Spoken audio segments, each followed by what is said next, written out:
ba yung dulo? Well, yun nga, sobrang sakit yung tutol, kaya yung mga pagkaroon mo. Kasi, wala, may nanas ng pili, medyo nabawasan mo, kaya nakasaraw.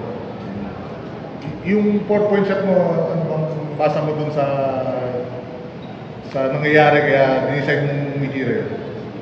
Nakita ko, okay ako eh. So, nakita ko wala, parang wala na yung wala.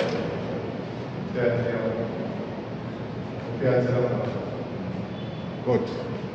That's 4 points, hindi na ako magtataka dahil during practice namin, he keeps on taking that 4-point shot. And even when we're in Adamson, talagang malala yung range niya.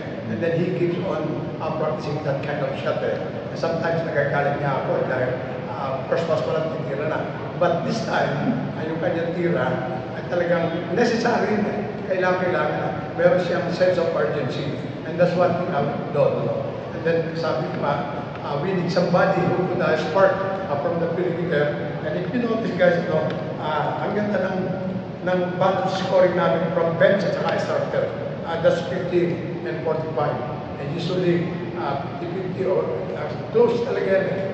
And then that's what I'm telling to them. Bench is really important in our team.